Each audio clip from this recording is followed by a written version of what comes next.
नमस्कार। आज मैं आपको जन्म कुंडली के दूसरे भाव के स्वामी से जुड़ी अत्यंत महत्वपूर्ण और रोचक जानकारी देने वाला हूँ। दूसरा भाव जिसे धन का भाव कहा गया है। जब धन भाव का स्वामी यानी धनेश आपकी कुंडली में किसी भाव में बैठता है तो वो आपके धन पर, आपके जीवन पर कैसा प्रभाव डालता है, आज मैं वही आपको बताऊंगा। ये बात बोलना किसी प्रकार से गलत नहीं होगी कि जिस भाव में धन भाव का स्वामी होता है, आपको धन दिलाने में वो भाव सबसे महत्वपूर्ण भूमिका निभाता है।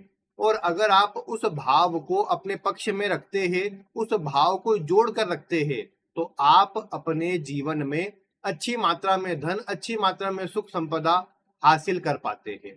और ये कैसे आपको देखना है, आज मैं इसी से जुड़े कुछ रोचक और एक ऐसे अकाट्य सूत्र दूंगा जो आप किसी भी कुंडली पर मैच कर सकते हैं। मैं आपको सीधे सूत्र बताना प्रारंभ करूं उससे पहले मुझे आपको कुछ बातें बताना है जो कि दूसरे भाव से जुड़ी है, जो सभी को जानना, समझना, सुनना आवश्यक है। आप इसे 2 मिनट रुक करके सुनिए इस बात को। जैसा कि आप जानते हैं कि जो दूसरा भाव होता है इसे मारक भाव भी कहा गया है, लेकिन इसमें थोड़ा अंतर है। आप एक बात देखिए कि जितने भी विषम लग्न होते हैं, विषम लग्न समझते हैं ना, जहां प्रथम भाव में 1, 3, 5, 7, 9 या 11 इनमें से कोई भी अंक आपके प्रथम भाव में लिखा हुआ होता है, तो आप एक बात पाएंगे कि जो दूसरा भाव है वो भाव का स्वामी आपके लग्नेश का शत्रु है या पूर्ण मित्र नहीं है। हो सकता है आप ये बोले कि नहीं, सिंह लग्न के अंदर तो दूसरे का स्वामी बुध है, बुध तो मित्र है सूर्य का। लेकिन मैं आपको बता दूं, अगर आप नैसर्गिक मैत्री की तरफ जाएंगे तो सूर्य बुध को मित्रता में नहीं मानता है, बुध जरूर सूर्य को मित्र मानता है, इसलिए सम प्रभाव वहां पर आ जाता है। तो इसीलिए सभी लग्न जो विषम लग्न होते हैं उनमें दूसरे भाव का स्वामी शत्रु ग्रह होता है। और ऐसी अवस्था के अंदर इस ग्रह के स्वास्थ्य संबंधी मामलों में, मारक तत्व वाले प्रभाव में यहाँ नेगेटिव पॉइंट ज्यादा रह सकते हैं, जिसका आपको गौर करना चाहिए। दूसरी बात, अगर आपका जो लग्न है सम लग्न है, यानी 2, 4, 6, 8, 10 या 12 इनमें से कोई अंक आपके लग्न में लिखा है तो दूसरे भाव का स्वामी आपका मित्र होगा। जैसे वृषभ लग्न में दूसरे का स्वामी बुध मित्र होता है, कर्क लग्न में दूसरे का स्वामी सूर्य मित्र होता है, कन्या राशि में दूसरे का स्वामी शुक्र मित्र होता है। इसी प्रकार सम लग्नों में दूसरे भाव का स्वामी मित्र है। हाँ, मकर लग्न में तो शनि खुद ही हो जाते हैं दूसरे के स्वामी, तो वो तो वहां पर स्वयं लग्नेश ही हो गए, तो वो तो कोई खराब प्रभाव देने की स्थिति में नहीं रहेंगे। तो ये बात आपको जरूर गौर करना चाहिए कि दूसरे का स्वामी आपका लग्न समलग्न है कि विषम लग्न है। एक और बात गौर करिए, अगर आप ये देखते हैं कि जैसे दूसरे का स्वामी ये तो हो गया कि चलो सम विषम लग्न से मित्र शत्रु निकल आया, इसके अलावा एक और महत्वपूर्ण बिंदु क्या आता है दूसरे के स्वामी के अंदर, कि ज्योतिष शास्त्र में कहा गया है कि दूसरा और 12वां भाव ये ऐसे भाव है जो अपने आप प्रभाव नहीं देते। यानी कहने की बात यह है, इन्हें एक प्रकार से आप अन्य के द्वारा ऑपरेट किए जाने वाले भाव कह सकते हैं। जैसे दूसरा भाव आपके कुटुंब का भी है, आपके संस्कारों का भी है।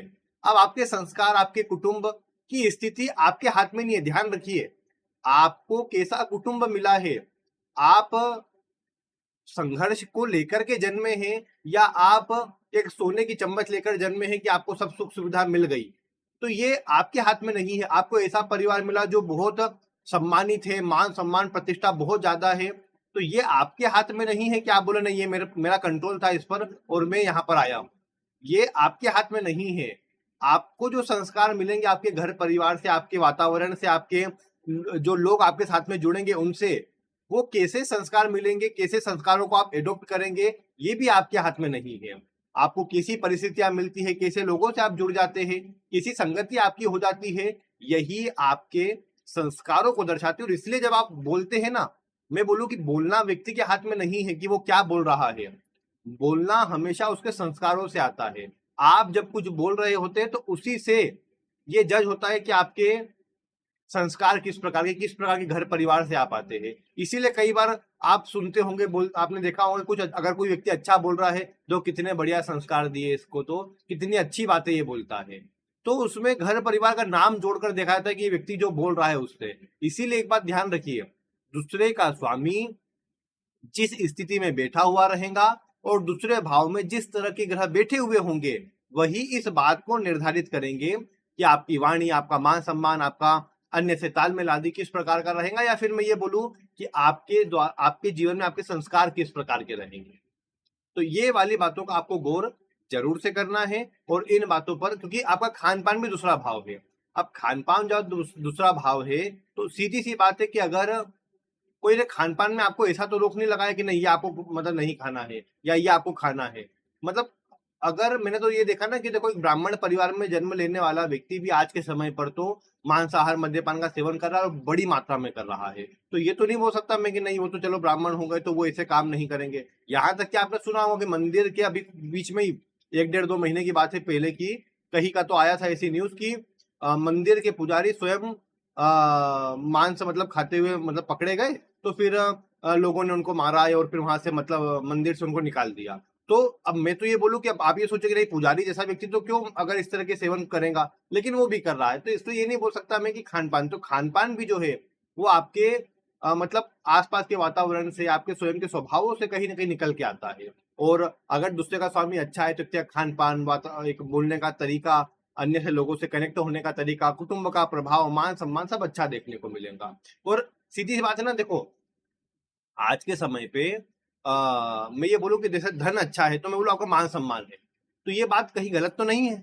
आज के समय पर जिसके पास धन है, अगर वो व्यक्ति कहीं भी कुछ भी काम करे, गलत ही क्यों ना करे, सब बोलेंगे क्या बढ़िया काम है, और इससे अच्छा तो हो ही सकता था।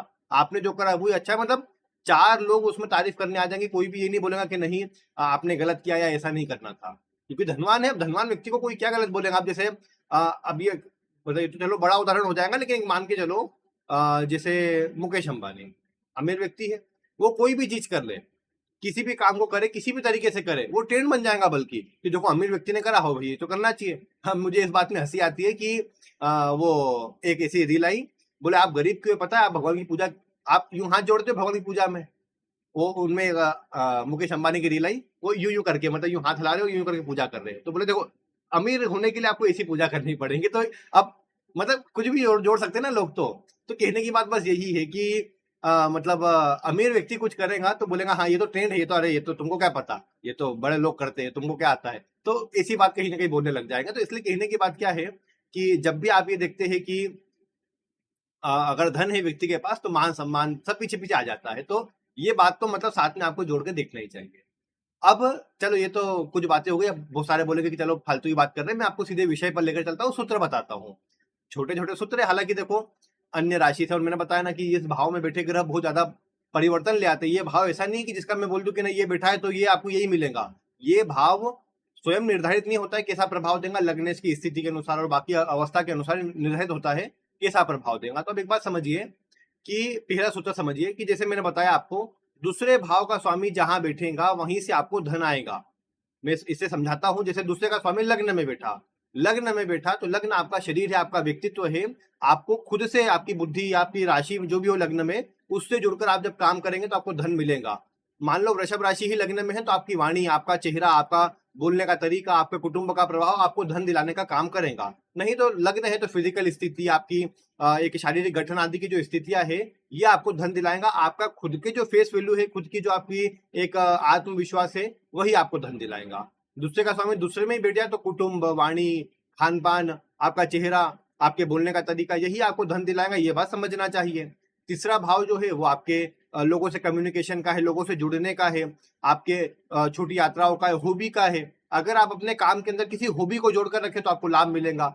छोटी यात्राओं का तीसरा भाव, तो अपने काम के अंदर छोटी यात्राओं को जोड़ के रखना आपके लाभ देगा। फाइनेंस के लिए या अकाउंटिंग के लिए, मार्केटिंग के लिए विशेषकर तीसरा भाव आता है। तो आप अगर मार्केटिंग के किसी काम में जुड़े या अपने काम को ऐसा जोड़ के रखते कि लोगों से डील करना है, जुड़ना है, तो आपको लाभ मिलेगा। चतुर्थ भाव जनता का है, घर का है, घर से जुड़ के काम करना। मैं एक उदाहरण देता हूँ आपको, ये एक ऐसे ही ज्योतिष मित्र समझ लीजिए हमारे, उनकी कुंडली, मतलब वो ऐसे बता रहे थे कि देखो ये कैसा, तो मैंने एक जो सूत्र आपको बताया था पहले कि अष्टक वर्ग में जिस भाव में सबसे ज्यादा अंक है, उससे 3 घर आगे जो भाव आए उससे जुड़ के काम करने पर व्यक्ति को लाभ मिलता है। अब ये तो एक सामान्य बात हो गई और इससे होता भी है, कोई डाउट करने वाली बात तो है नहीं। अब वो मेरे को बोले कि अब मैंने सूत्र बताया, वो आश्चर्य में आ गए, बोले हाँ ये कितना बड़ा सूत्र है। बोले देखो हाँ ऐसा ही हो रहा है मेरे साथ। तो बोले लॉकडाउन के अंदर मेरे को लगा, मैंने अपना ऑफिस बंद कर दिया, मैं अपने घर पे आ गया हूँ, पता नहीं काम कैसा चलेगा, मैं मेरे को लगा कि अब तो काम बंद हो गया, अब तो परेशानी आ जाएगी। लेकिन उनके दूसरे भाव में सबसे ज्यादा अंक थे, अष्टक वर्ग में। उन्होंने काम किया, चतुर्थ भाव उनका क्योंकि घर है, घर से काम किया उन्होंने लॉकडाउन के अंदर, वो कई गुना अधिक बढ़ गया। अब तो उन्होंने ऐसा कर लिया कि ऑफिस तो बंद कर दिया, घर से काम करने लग गए, क्योंकि दूसरे भाव में अष्टक वर्ग में ज्यादा अंक थे, उससे 3 घर आगे चौथा भाव आया और उन्होंने उससे काम, घर से जुड़े, जैसे ही लाभ बढ़ गया। तो घर से जुड़ने का मतलब ये नहीं, आप जैसे आजकल बहुत से लोग वर्क फ्रॉम होम करते हैं, तो वर्क फ्रॉम होम जो है उन लोगों को ज्यादा सूटेबल है जिनके दूसरे भाव में ज्यादा अंक है, क्योंकि वो भाव उनको बढ़ाएगा। अब मान लो जिनके तीसरे भाव में ज्यादा अंक है, वो वर्क फ्रॉम होम करे, बड़े परेशान हो जाएंगे और उनको कहीं ना कहीं ये देखने को मिलेगा कि धन का नुकसान हो रहा है, बच नहीं पा रहा है, मानसिक परेशानियां हैं, ये देखने को मिलेगा। तो सीधी सी बात है, ये सूत्र है, क्योंकि चतुर्थ भाव आपका घर का है, सुखों का है, आप उनसे जुड़ के कोई काम कर रहे हैं। अब सुखों से मतलब ऐसा नहीं कि घर से ही जुड़ना है, आपका काम लग्जरी का है, सुखों का है, आप घर में उपयोग में आने वाली वस्तुएं बना रहे हैं, जमीन से जुड़ा आपका काम है, ठेकेदारी वाला आपका कोई काम है, रियल एस्टेट का आपका काम है, तो ये भी चीजें आपको लाभ देंगी। माता से जुड़ा, नरिशमेंट से जुड़ा, आपका पोषण से जुड़ा, मतलब कोई काम है आपका, तो ये लाभ देगा आपको। पंचम भाव अगर देखिए, अगर दूसरे का समय पंचम में है, तो आपकी वाणी, आपका बुद्धि, आपका ज्ञान, आपकी शिक्षा, आपके बोलने का तरीका, आपके लोगों से जुड़ने का तरीका, आपके मनोरंजन के कार्यों में जुड़ना, आपका लोगों से हंसी मजाक करना, आपके कहीं ना कहीं कार्य में आपको सहायक सिद्ध होगा। विशेषकर आपकी शिक्षा, आपका ज्ञान, आपका व्यवहारिक ज्ञान आपको जीवन में धन दिलाएगा। छठे में जाएगा तो आपके चैलेंज लेने का तरीका, रिस्क लेना और धन का सही मैनेजमेंट करना, एक रूटीन में धन का उपयोग करना, साथ ही साथ मतलब मैं ये बोलूंगा कि अपने धन को लोगों की सहायता में, जैसे मैं बोलूँ कि रोग का है तो डॉक्टरी किसी क्षेत्र से जुड़ना, हॉस्पिटल से जुड़ के काम करना, ये आपको लाभ देगा। और सीधी सी बात है ना कि यहाँ पर मैं आपको ये बोलूं कि दूसरे का स्वामी जब भी आपके छठे भाव में जाएगा तो रिस्क लेना, चैलेंज लेना, ये धन दिलाता है।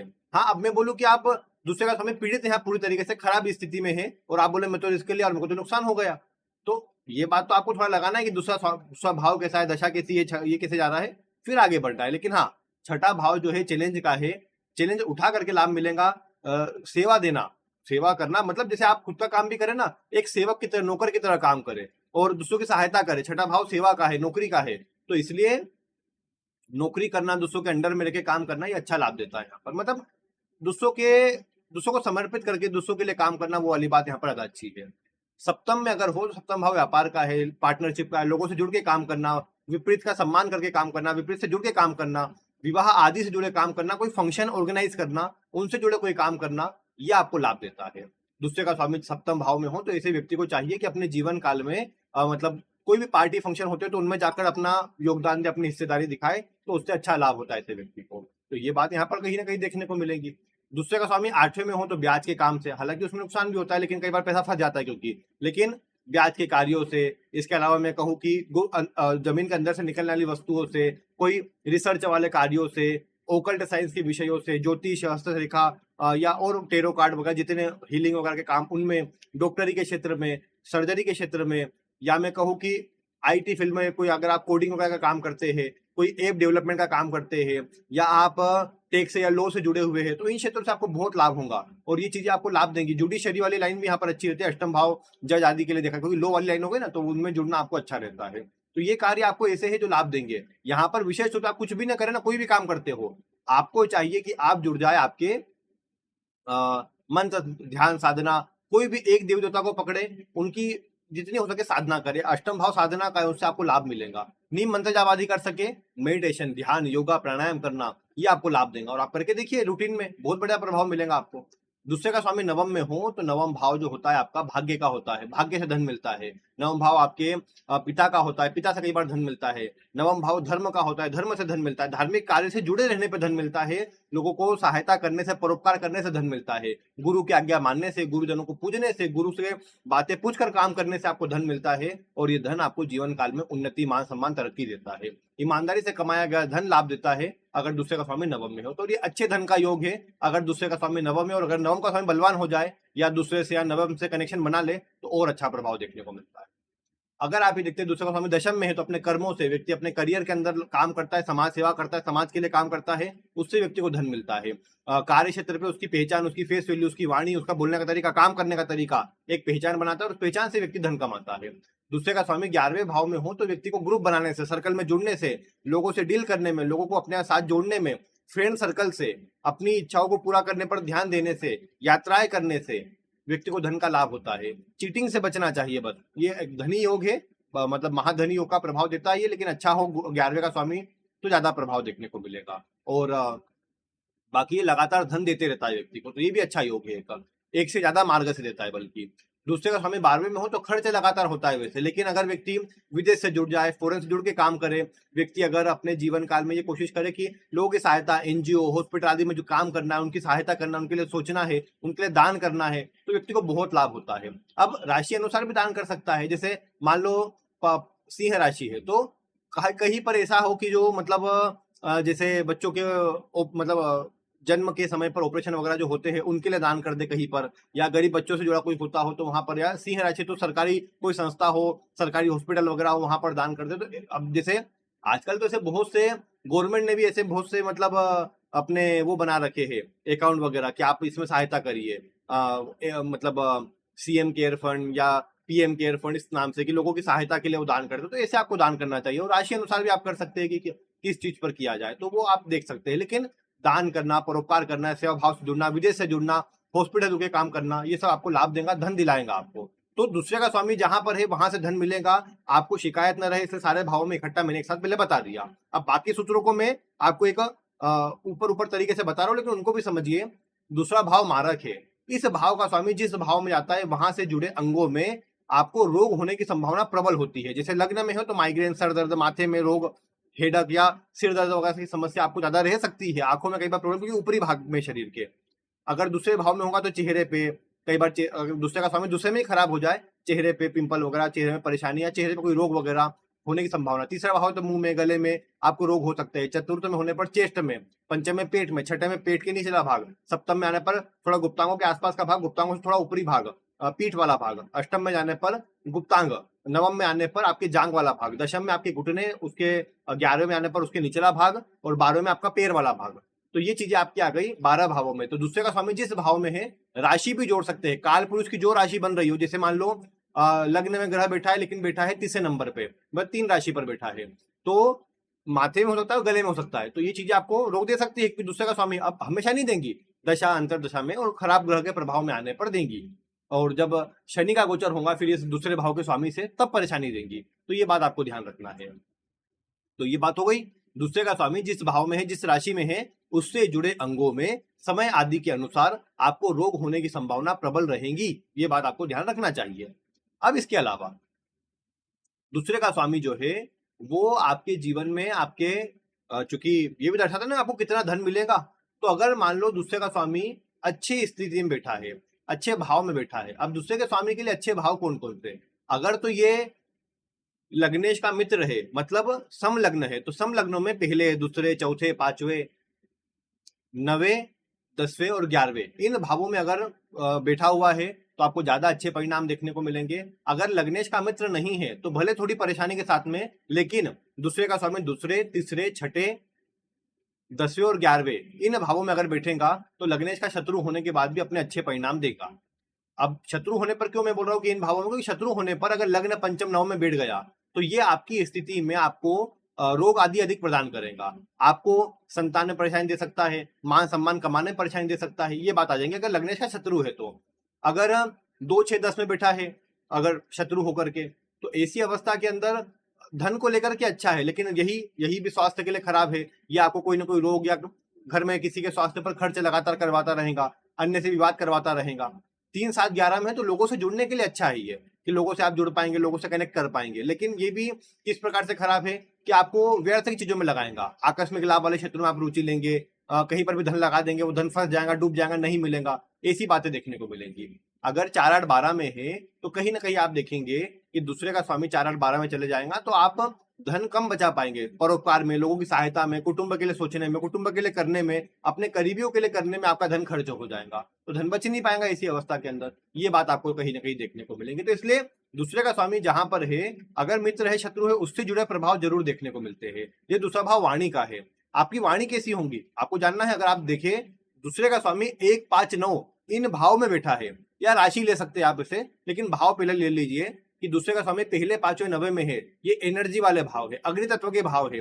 आप में एनर्जी रहेंगी, आपकी वाणी में प्रबलता देखने को मिलेगी, स्वतंत्र विचारधारा देखने को मिलेगी, ज्यादा किसी के सामने दबना, किसी की गुलामी करना आपके स्वभाव में नहीं होगा। आप अपने खुद के दम पर काम करना चाहेंगे, और इसलिए मैंने कहा कि इन भावों में आपकी फेस वैल्यू, आपका ज्ञान, आपकी शिक्षा, आपके खुद के द्वारा किए गए कर्म आपको अच्छा परिणाम दिलाते हैं। दूसरे का स्वामी 2, 6, 10 इन भावों में बैठा हुआ है अगर, तो आप ये देख पाएंगे कि ऐसी अवस्था के अंदर आपके जीवन में आप जो धन कमाते हैं, जो लाभ कमाते हैं, वो लाभ आप अपनी वाणी से, अपनी बुद्धिमत्ता से, लेकिन यहाँ एक्शन नहीं है, यहाँ बैठकर काम करना, अपनी बुद्धि से कोई चीजें लोगों के सामने प्रकट करना, खुद भले सामने जाए ना जाए लेकिन अपना आपका काम जाए, वो वाली स्थिति मतलब कहीं ना कहीं यहाँ पे देखने को मिलती है। और यहाँ पर अपने धन के बारे में सोचना, धन को कैसे यूज करना, और वाणी विशेषकर यहाँ पर ऐसी होती है जो संतुलित होती है कि लोगों को अपनी बातों से प्रभावित करना। कई बार यहाँ पर दिए हुए पैसे फंसते हैं व्यक्ति के, दूसरे का स्वामी दूसरे, छठे, 10वें में हो, व्यक्ति के पैसे कई बार फंस जाते हैं, दिए हुए पैसे व्यक्ति मांग नहीं पाता है, क्योंकि एक सौम्य वाणी, किसी संबंध खराब नहीं करता, चलो ठीक है आज ले लिए है, कल मैं इससे कमा लूंगा, वो स्वभाव व्यक्ति रखता है यहाँ पर कहीं ना कहीं। 3, 7, 11 में है तो यहाँ भी मैनिपुलेट करने वाली वाणी होती है लोगों को। ऐसे लोग मार्केटिंग में बहुत अच्छे होते हैं, लोगों को अपनी बातों से प्रभावित करना, लोगों को जोड़ लेना किसी भी करके, और ऐसे लोग लोगों को अपनी बातों से रिझा करके धन अच्छा कमा पाते हैं। विशेषकर व्यापारी हो तो बहुत बढ़िया कहीं ना कहीं लाभ कमा पाते हैं कि अगर व्यक्ति आया है तो खाली नहीं जाने देंगे, ये किसी न किसी रूप में व्यक्ति को धन कमा, मतलब धन उससे ले ही लेंगे या कोई ना कोई वस्तु तो बेच ही देंगे। वो वाला प्रभाव यहाँ देखने को मिलता है, क्योंकि बोलने की क्षमता अच्छी होती है, अलग अलग तरीकों से बोल सकते हैं, लोगों को बातों में अपनी ले सकते हैं, लोगों की बातों में लेकर अपना काम निकलवा सकते हैं। ऐसी वाणी बोलेंगे जो डिप्लोमेटिक हो, मतलब आपको हाँ भी नहीं बोलेंगे, किसी काम के अंदर ना भी नहीं बोलेंगे, लेकिन चीजों को मैनेज करके चलेंगे, और वही मैनेजमेंट इनको जीवन काल में लाभ देता है। क्योंकि बाद में अपनी बातों को ऐसे घुमाते हैं कि मैंने तो बोला ही नहीं था ऐसा, तुम जबरदस्ती समझ रहे थे, मैंने तो बोला कि मैं काम नहीं कर पाऊंगा, मैं तो पता कि ठीक है सोच के बताऊंगा मैं, अब मैंने बताया नहीं, तुम तो सोचे कि ये कर लेगा, तो ये तो तुमने तुम्हारी गलती। तो वो खुद की गलती यहाँ निकाल पाना बहुत मुश्किल होता है। ऐसे लोग जिनके दूसरे का स्वामी तीसरे, 7वें, 11वें में और बलवान हो, ऐसे लोगों की गलती आप नहीं निकाल सकते। ऐसे लोग ऐसे ही काम करेंगे जो मतलब आप देखेंगे कि उनको पकड़ नहीं पाएगा कोई, तो वो वाली बात यहाँ देखने को मिलती है। अगर दूसरे का स्वामी 4, 8, 12 में हो तो परोपकार, लोगों की सहायता, और इनकी वाणी कहीं ना कहीं सौम्य, विशेषकर ऐसी सौम्य कि लोगों की सहायता के लिए, परोपकार के लिए बोल रहे हैं, लोगों को अच्छा लगे, लोगों के लिए मतलब अच्छी बातें बोल रहे हैं, कहीं ना कहीं सबको सलाह दे रहे हैं, सबको ज्ञान दे रहे हैं, बिना मांगे ही सलाह दे रहे हैं, वो वाली बातें यहाँ पर देखने को मिलती है। दूसरे का स्वामी 4, 8, 12 में हो तो अवश्य से आप ऐसा पाते हैं कि ऐसे लोग प्रायः ये देखने को मिलता है कि लोगों की सहायता में काम करते रहते हैं, धन भी लगाते। ऐसे लोगों के लिए मुश्किल होता है किसी धन मांग पाना, दिया हुआ पैसा कई बार फंस जाता है इनका, तो या कई बार पैसे ले लेते हैं लोग, क्योंकि भोला स्वभाव कई बार होता है इनका, पैसे ले लिए लौटाते नहीं है, ऐसी सब बातें। और ऐसे लोग कई बार गलत संगति में, गलत आदतों में फंस सकते हैं, इनको बचना चाहिए। अगर दूसरे का स्वामी 4, 8, 12 में पीड़ित हो तो संगति खराब होने के, या मैं ये बोलूं कि इनके आदत खराब होने के बहुत प्रबल योग होते हैं, जिनसे इनको बचना चाहिए।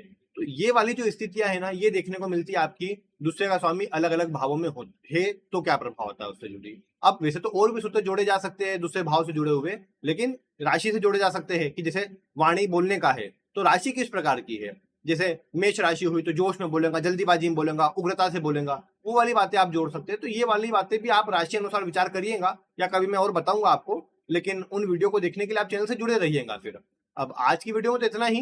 वीडियो आपको पसंद आई हो तो आप लाइक करिए, अन्य लोगों तक शेयर करें, और ऐसी ही वीडियो के लिए चैनल को सब्सक्राइब करें। आज की वीडियो में इतना ही। वीडियो देखने के लिए आपका बहुत बहुत धन्यवाद।